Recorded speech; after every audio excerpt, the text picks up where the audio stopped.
you know, Alex Kidd and Opa Opa really didn't land the job as mascots.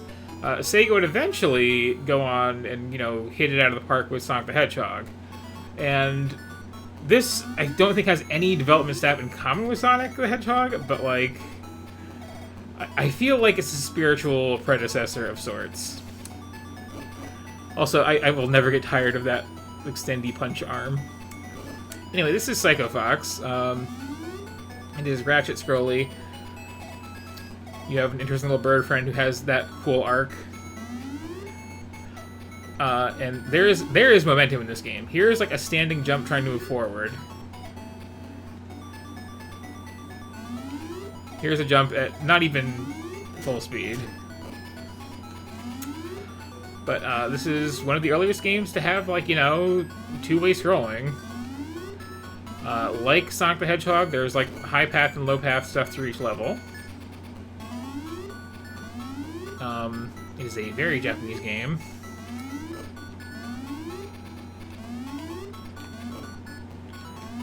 And like most SMS games, there are power-ups on the subscreen here. I can't for the life of me remember what that one does. The middle one is... Oh, no, that's invincibility. The middle one is screen clear. And this one... if I hit the right button... lets you switch from Fox mode to Hippo, Monkey, or Tiger. The Hippo is slow and can't jump high but can punch through walls. The Monkey jumps super high, doesn't run that fast. The Tiger runs super fast and is therefore kind of the best mode. And yeah, this is one of those games where, like, the legacy of it is super weird. It was ported, I think, to the Neo Geo and reskinned as, like, some random thing. Oops. Is this safe? Yes. But yeah, higher acceleration with the Tiger, which is what I kind of prefer. And then later there was a sequel that never left Japan for the Genesis, I think. And then there was Decap Attack, which was kind of a reskinning of that, but they also redid all the levels. Now? But the original here has the whole, you know, form change gimmick. And it's very jaunty tune. And again, I feel like it,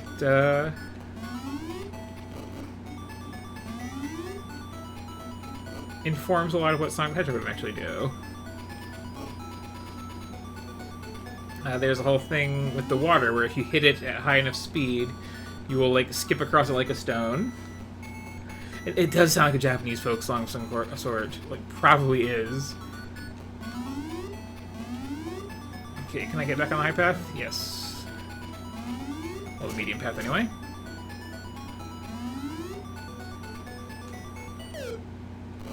Your bird friend will take a hit for you.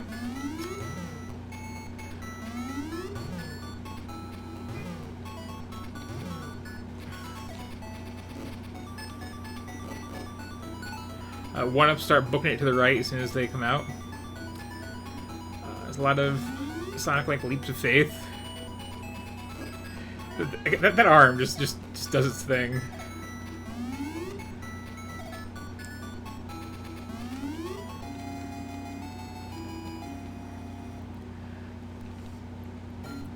And at the end of every level we have one of these.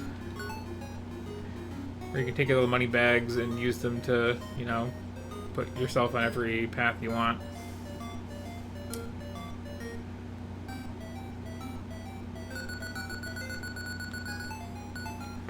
Yeah, I lucked out.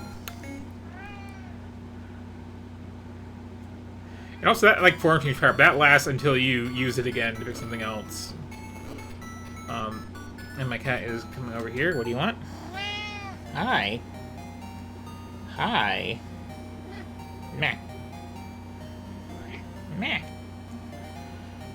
Another thing that I'm hopefully going to get to is there's these... Yeah, there's these, like, weird little poles where you jump at them, and depending on how high you hit them, they will really send you flying or just kind of drop you to the ground.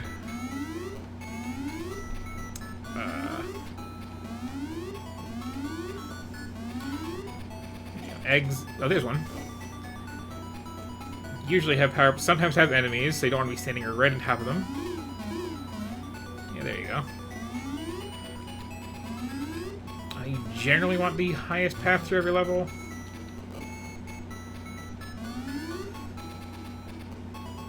Oops.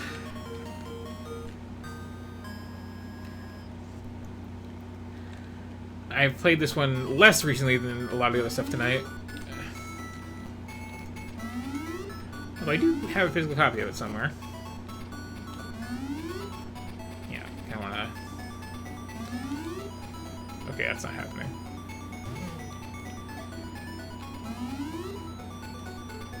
I missed that one. I could switch to the hippo to knock that open if I was so inclined.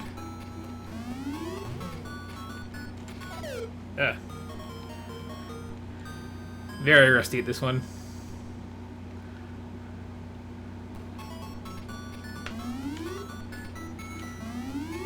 But yeah, it's a super like momentum-driven game.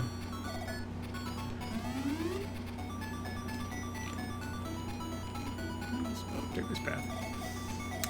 The fact though that it does ratchet scrolling, like, kind of makes more sense with the multiple path thing, I feel, than like Sonic tends to.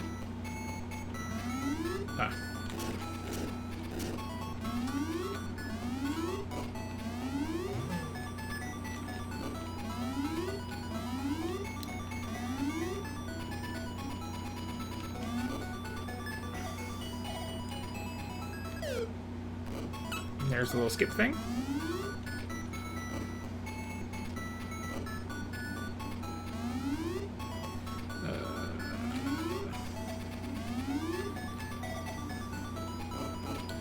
There's a very big component of, like, you know, getting enough speed to just, like, skim over gaps like that, too.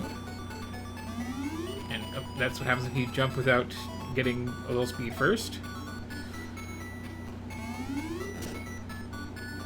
You can technically kill these by stomping on them, but they'll be like trying to jump out of the ground as you do it, so it takes forever.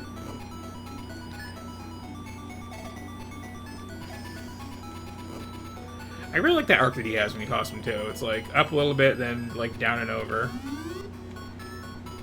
Okay, so in theory, yes. And then we'll just slide on back to you. Just a good power-up, this bird.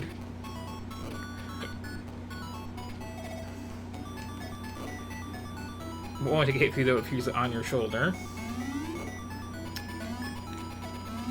And it tends to come up a lot because you don't have a tremendous amount of viewing distance for how fast you can get going in this, especially if you insist on picking the tiger here. Which...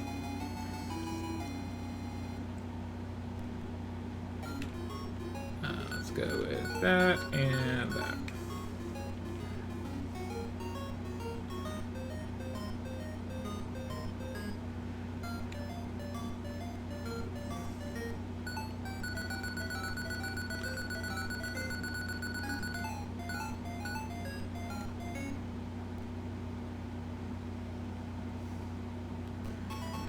This is one that I could finish the whole thing, I'm sure. Whatever.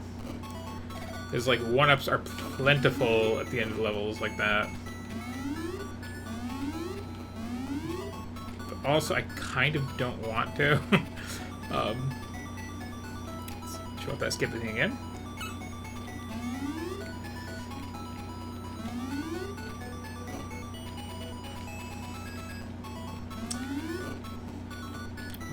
This is also, like,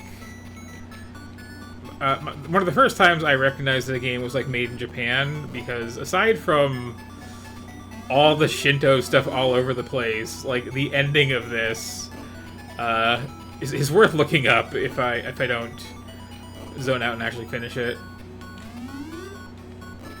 That's a weird way of putting that, but...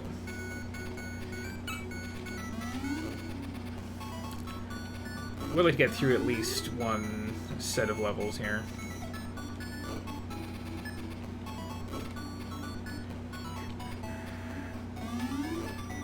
It's also one of those games where I'm surprised it doesn't have, like, a real speedrun presence, because when you remember the pathing, and you're not just going to be, like, walking right into enemies constantly, like, you can blitz through a level in this in, like, 20 seconds.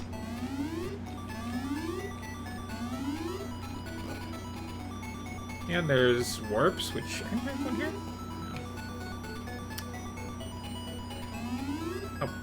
Over at the pole.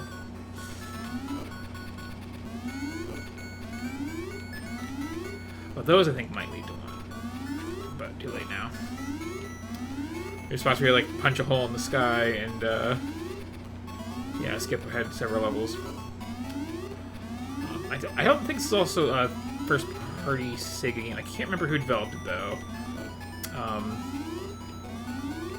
But again, I feel like Sega was taking notes because.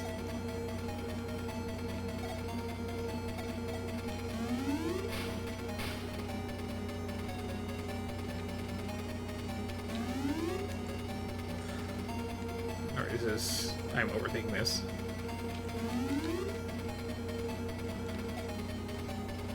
I couldn't get that far over. Just get on that faster.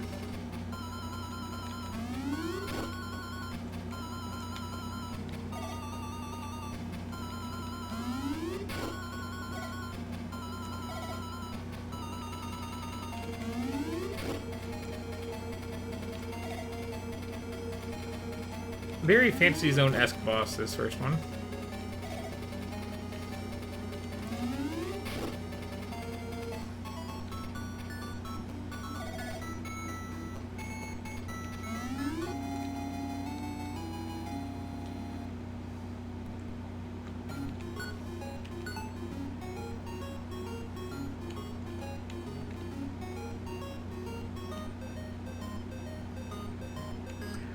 I do find the picking the animal form thing to be interesting because it's like, how do you want your physics? Just, there's no option that isn't like super inertia heavy, but you know. And hey, musical variety.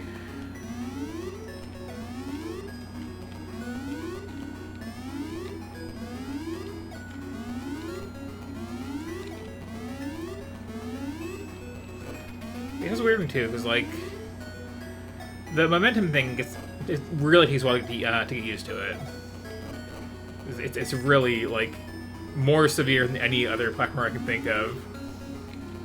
And I'm playing the character who has to deal with the least, too, so, like, that's a thing. But, like, once you're used to that, 1-ups are super plentiful. The levels are pretty short and sweet.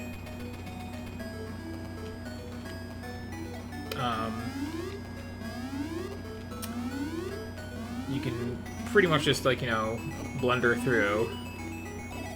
It's pretty cute. It's got a nice, charming soundtrack. But, like, yeah, this is just one of those games that, like, is lost to history.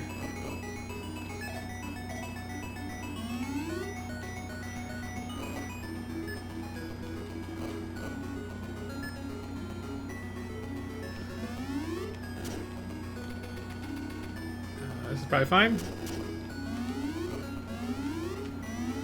Yeah, it's usually pretty forgiving if you just, like, hold right and pray. Also while, like, just punching furiously.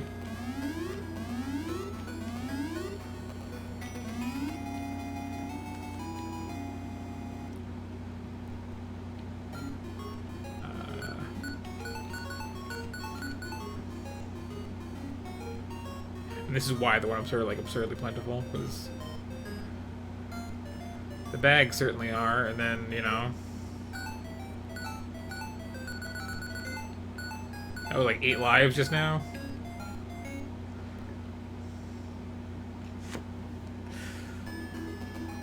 So, like, yeah, sometimes like, I'll play until I get a game over. I'm not doing that with this, because it's gonna take forever. We'll just, like, recklessly rush forward, though, for a while, and, I guess a little variety here.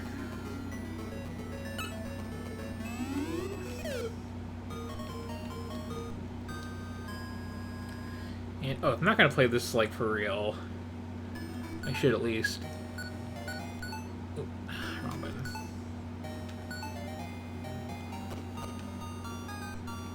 Show off some of the other physics models. So yeah, the monkey jumps. But this is like top speed.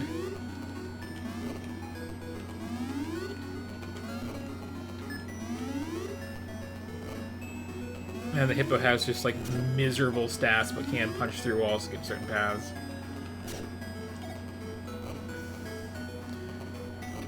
Art's very cute overall, I'd say.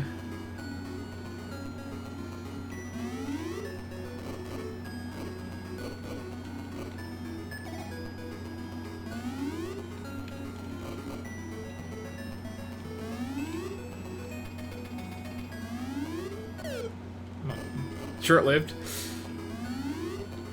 Oh well, might as well.